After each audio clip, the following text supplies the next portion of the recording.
you're Robert Saleh, you have to go to him and say, hey, listen, I don't know how you are used to doing things, how you grew up, but when you're professional and you go out and perform the way you did, you have to accept accountability. That's the only way that the men in the locker room are going to accept you. It's a quarterback's fundamental job is to bring the team forward, and if he can't do that, that's fundamental to the job. Yeah. So we stipulate to that. How many guys have gone to their death up in New England with Bill Belichick, young quarterbacks? Agreed.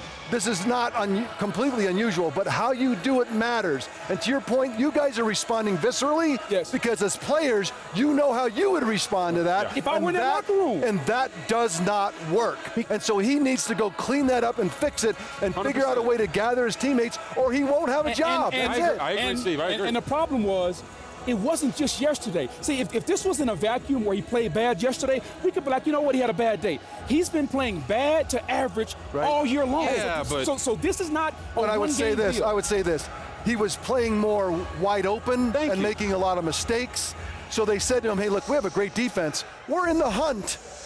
You stop making those mistakes. We're going to just calm your game down, tighten it up. He looked like a guy yesterday who was kind of straitjacketed, and I think that's a defensive-minded head coach telling him, I got a great defense, don't screw it up to a young player. So a lot of this going on here, they can get worked out. What they can't get worked out is a quarterback not taking accountability. So that's the fundamental. And as guys who are quarterbacks, no matter what happens, it always falls on you. No matter what. Always. And he didn't do that there.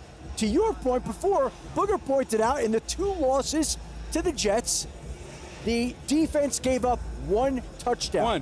One in 2 games, and they lost both games, which is incredible. And so when Robert Saleh steps to the podium today with the New York media and says, I'm not committing to Zach Wilson, he's making the change. Because you can't open it up like that. You can't open Pandora's box and then bring it back. I will say this, defensive-minded head coaches are not necessarily ready to make these quarterbacks. They don't know. What exactly does that? Because when you're thinking about defense, you don't the position of quarterback. You haven't been around your whole life. Like defense, I'm an offensive-minded head coach. I don't understand defensive linemen. I don't understand corners. What I'm saying is quarterback, because of the nature of the job in the NFL, is like it is the big job. When you're a defensive-minded head coach, that's not your expertise. Yet it's the most important thing to do, and that's why I wonder. Go ahead, Rob. No, I'm with you. I'm with you. I agree with everything that you're saying, Steve. The thing for me is we're letting Robert Saleh off the hook here.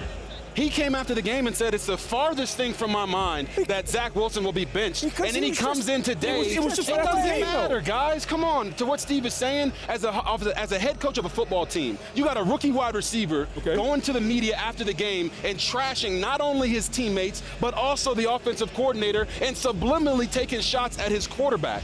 You want to talk about a leadership? Zach Wilson is dead wrong for what he said after the game. But it seems to me like they don't have the proper structure in that building to handle something like this. We're talking about the Jets like they're 2-8. They are 6-4 right now.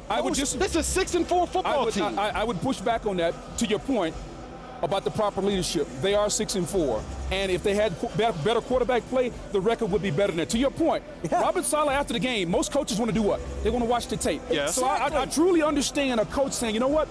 Right now, he's my quarterback. Okay, I'm going to go back and evaluate the tape. But once I see the tape, then I can come back out and make more grandiose statements. So I have no problem. I got a big problem with it. What year is this for Zach Wilson? This is number 2. It's year 2. He's played 20 games. Hold on, if you're a head coach, allow your guy to go out there and go through some struggles. Go through some struggles and come back on the other side of it. But right now, for him to do that, there is no going back to Zach Wilson at this point, especially if they bench him. I get you, but it's hard to tell the other 52 guys, we're playing winning football. The Jets have a top 10 defense, and they have a quarterback that's playing bottom 5. It's hard for the head coach to stand in front of the room and say, man, we're going to win today when the quarterback is playing the way he's playing. So but they're 5-2 with him as the starting quarterback. Robert, you have to. A coach is just doing his job there. It's not. Adam, quit trying to defend him. Don't defend that. It's just coming from a defensive-minded place. It's okay. It's nothing wrong with it. It's just guys that play. I could never speak defensive lineman to Booger. He'd look at me like, what are you talking about? You don't even know what you're talking about. Have you ever put your hand on the ground in your life? No, I've never put a hand on my ground in my life. What I'm saying is he's not set up to handle this well. I agree. And what the biggest difference, Susie, the biggest difference is, look at Tua Tagovailoa. Okay. Look at what he's doing with Mike McDaniels as an offensive-minded head coach versus a guy that we all like, Brian Flores. Flores was telling him, protect the football. Don't put it in harm's way. I hear your point. Mike McDaniels is allowing Tua to go out there and play at a high level because he understands how to manage the quarterback position. It's a great point about the coach looking after the quarterback. But I've been in this league too long, and I've seen Mike Tomlin, Tony Dungy, Bill. I've seen some of the greatest coaches of all time be defensive head coaches who understand how to manage. Go back and ask Mike T how he dealt with Ben Roethlisberger. So for us to sit up here and just blame it on Robert Saleh being I'm just saying, I don't know if it's harder to do that. There are unique guys that can handle it and have proven to be better than others. I'm just saying, by nature, it's difficult. And what I saw over the last 2 days shows like a quarterback that's not ready to go take the team to the playoffs and a coach that might not be ready to figure out what the right way to go forward is. There are conversations that should have happened, and the Jets have a history of this. Whether you want to go back all the way to Geno Smith, maybe Mark Sanchez, in a sense, Sam Darnold.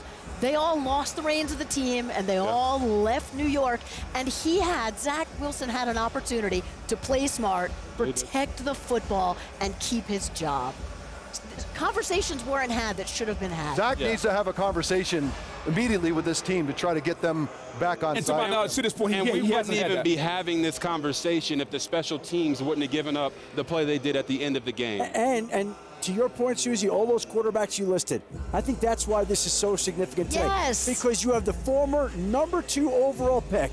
And so now you're saying we may be benching another quarterback, a former second overall pick, and now we'd be moving on from another quarterback. Exactly. It opens up so many wounds. That's why it feels so painful. High draft picks have higher expectations and shorter leaches, and that's just the reality for Zach Wilson right now. That's a good point. All right.